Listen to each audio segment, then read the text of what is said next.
বিসমিল্লাহির রহমানির রহিম। আসসালামু আলাইকুম। কেমন আছেন বন্ধুরা? আশা করি আল্লাহর রহমতে ভালো আছেন। আমিও আলহামদুলিল্লাহ আল্লাহর রহমতে আপনাদের দুয়ায় ভালো আছি। আজকে আরেকটা নাস্তা রেসিপি নিয়ে চলে আসলাম। আশা করি সবার কাছে ভালো লাগবে রেসিপিটা দেখতে থাকুন, ভালো লাগবে। আমি ভিডিও শেষে মজাদার রেসিপি বানিয়েছি, অবশ্যই দেখতে পারবেন। সেই জন্য আমার পুরো ভিডিও জুড়ে থাকবেন আর ভিডিওটা স্কিপ না করার অনুরোধ রইল। আর দেশ ও দেশের বাইরে যে বন্ধুরা আমার ভিডিওটা দেখতেছেন সবাইকে অসংখ্য ধন্যবাদ, অনেক ভালোবাসা। নাস্তাটি বানানোর জন্য আমি এখানে নিয়ে নিয়েছি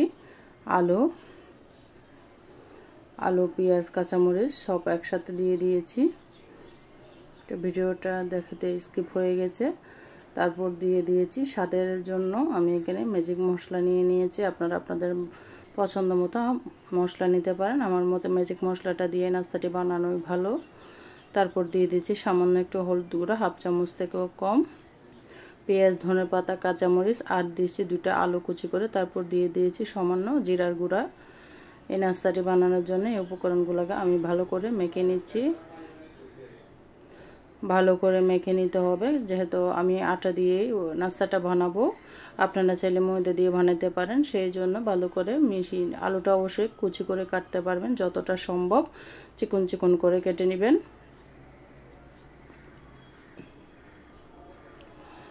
দেখুন আমি মেখে নিয়েছি। তারপর দিয়ে দিচ্ছি এখানে আমি দিয়ে দিয়েছি 1.5 কাপ আটা দিয়ে দিয়েছি। মেজারমেন্ট মাপে নেই, আমি আমার আন্দাজ মতো দিয়ে দিচ্ছি, আপনারা মেপে নিতে পারেন।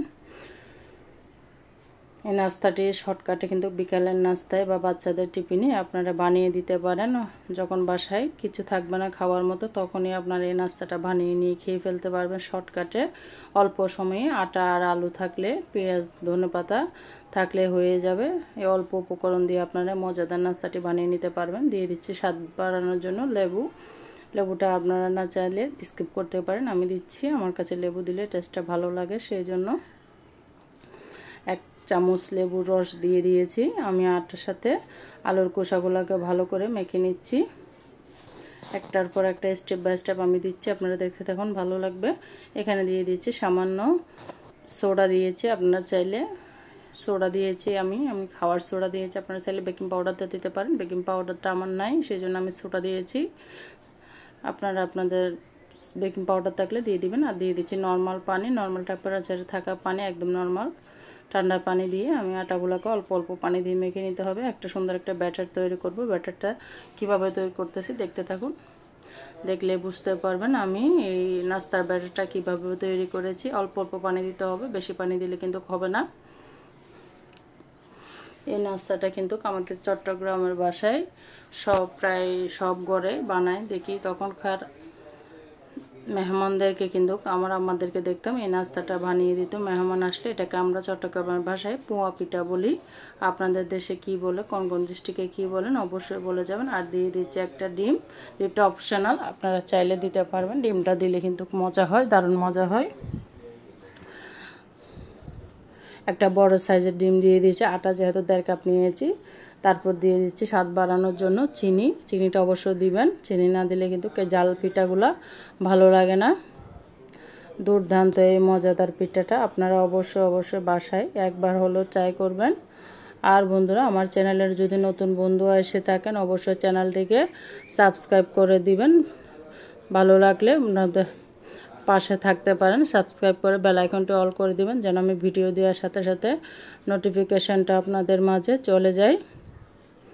দেখুন আমি এটা অবশ্যই এই আটার ডোটা কিন্তু হাত দিয়ে মথতে হবে। আপনার চামচ দিয়ে মথলে অতটা মথলে হবে না, সেই জন্য অবশ্যই হাত দিয়ে মথে নেবেন। দেখুন আমি সুন্দর একটা ডো বানিয়ে নিয়েছি। তারপর আমি চলে গেলাম চুলায় একটা প্যান বসিয়ে দিয়েছি। প্যানটা গরম হওয়ার জন্য অপেক্ষা করতেছি। পানি আসে, পানিটা শুষে নিতে হবে। তারপর দিয়ে দিলাম তেল, পরিমাণ মতো তেল দিয়ে দিয়েছি। পর্যাপ্ত পরিমাণ তেল দিতে হবে। নাস্তাটা কিন্তু ডুবো তেলের মধ্যে ভাজতে হবে। অল্প তেল দিলে কিন্তু ভালো লাগবে না খেতে, নাস্তাটাও সুন্দর হবে না। সেই জন্য পর্যাপ্ত পরিমাণ তেল দিবে। রান্নার রেগুলার সাদা সয়াবিন তেল দিয়েছি আমি। আর বন্ধুরা, আপনাদের সুন্দর কমেন্টস করতে ভীষণ ভালো লাগে। আর যদি এতটুকু এসে ভিডিওটা কোথাও একটু ভালো লাগে, ভিডিওটা আপনাদের বন্ধুদের মাঝে শেয়ার করে দিতে পারেন। তারপর এখানে আমি দিয়ে দিচ্ছি আটা দিয়ে যে ডোটা মেখেছি ওই ডোটা চামচ দিয়ে দিচ্ছি। আমি আমার মতো শেপ করে দিচ্ছি, আপনারা আপনাদের মতো শেপ করে দিয়ে দিবেন। দেখুন আমি একটা একটা করে বসে দিচ্ছি। এত মজা হয়েছিল এই নাস্তাটা খেতে, দুর্দান্ত, অনেক মজাদার। আপনারা বাসায় একবার হলেও ট্রাই করবেন। জানি না আপনারা খান কিনা, আমার বাসায় কিন্তু সব সময় বানাই আমি এভাবেই নাস্তা। যখন বিকালে তেমন কিছু থাকে না, এই নাস্তাটা বানিয়ে বাচ্চাদেরকে দিয়ে অনেক মজা করে খাই। সস দিয়ে কিন্তু এই নাস্তাটা খেতে ভীষণ ভালো লাগে। জাল পিঠা মজাদার।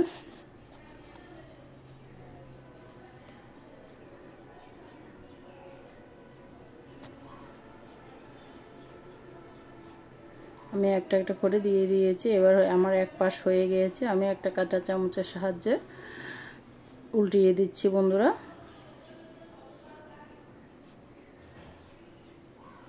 আর এত ভিডিও দেখতে দেখতে যারা এতটুকু শিখেছেন সবাইকে অসংখ্য ধন্যবাদ। আর যারা বন্ধুরা একটা ভালোবেসে লাইক দেন নাই, বন্ধুরা একটা ভালোবেসে লাইক দিয়ে দাও, ছোট্ট একটা লাইক দিয়ে দাও। আর ভিডিওটা কন্টিনিউ করার অনুরোধ রইল বন্ধুরা।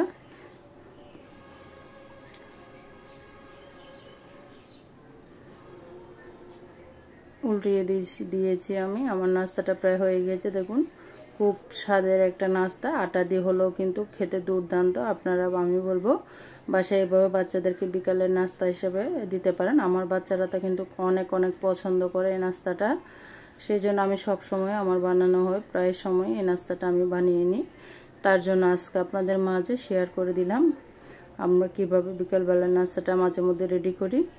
সব সময় তো একঘেয়েমি নাস্তা খেতে ভালো লাগে না, নুডলস, আপনার চা বিস্কিট খেতে সব সময় কিন্তু ভালো লাগে না। অনেক সময় এরকম নাস্তা হলে কিন্তু ভীষণ জমে যায় বিকালবেলা এক কাপ চায়ের সাথে। আবারও দিয়ে দিলাম আরেক বেশ নাস্তা চুলার উপরে। খুব লোভনীয় হয়েছিল এই নাস্তাটি, টেস্টি। আমি আটা দিয়ে করেছি, আপনারা চাইলে ময়দা দিয়েও করতে পারেন। আর আটা তো সবসময় সবার বাসায় অ্যাভেলেবেল থাকে, ময়দাটা কিন্তু সবসময় থাকে না, সেই জন্য আটা দিয়ে করে দেখিয়েছি আপনাদেরকে।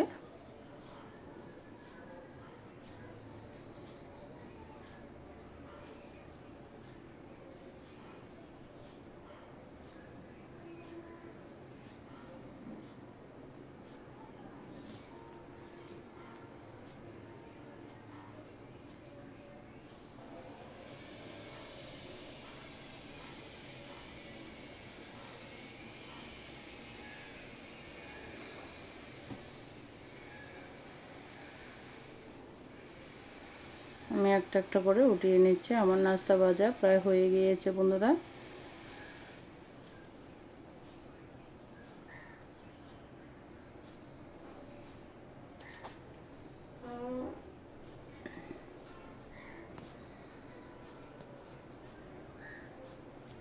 কেমন হয়েছে নাস্তাটি অবশ্যই কমেন্টসে বলে যাবেন। আর আপনারা, আমি বলবো বাসায় এভাবে বিকালের নাস্তা বাচ্চাদের টিফিনে বাচ্চাদেরকে এভাবে বানিয়ে দিতে পারেন সস দিয়ে, কিন্তু ভীষণ মজার এই নাস্তাটি, আপনাদেরকে বলে বোঝানো যাবে না। আপনারা যখন বাসায় রেডি করে খাবেন তখনই বুঝবেন এর স্বাদটা কেমন, অতুলনীয়। দোকান থেকে দামি দামি সিঙ্গারা সমোসা কিনে না খেয়ে এভাবে ঘরে স্বাস্থ্যসম্মত নাস্তা বানিয়ে খাওয়াটাই কিন্তু শরীরের জন্য বেটার। কারণ দোকানের সমোসা সিঙ্গারাগুলো অস্বাস্থ্যকর পরিবেশে তৈরি হয়, সেই জন্য স্বাস্থ্যের কথা চিন্তা করে কিন্তু আমাদেরকে বাচ্চাদেরকে এভাবে ঘরে সুন্দর করে মজাদার নাস্তাগুলো তৈরি করে দিলে বাচ্চারা অনেক মজা করে খাবে। হেলদি এবং পুষ্টি দুটোটাই পাবে বাচ্চারা। ভীষণ মজায় দেখুন সস দিয়ে পরিবেশন করে আপনাদের সামনে নিয়ে আসলাম। অনেক মজা হয়েছিল বন্ধুরা, যেটা বলে বোঝানো যাবে না। অবশ্যই আপনারা বাসায় ট্রাই করবেন এই ঝাল পিঠাগুলা কেমন হয়েছে, আর কমেন্টস বক্সে বলে যাবেন। যারা ভিডিও দেখতে দেখতে এতটুকু এসে গেছেন সবাইকে অসংখ্য ধন্যবাদ। অনেক ভালোবাসা, সবার জন্য শুভকামনা রইল। সবাই পাশে থাকবেন, আমি ইনশাল্লাহ সবার পাশে থাকবো। শরীরটা খারাপ আজকে কয়েকদিন, সেই জন্য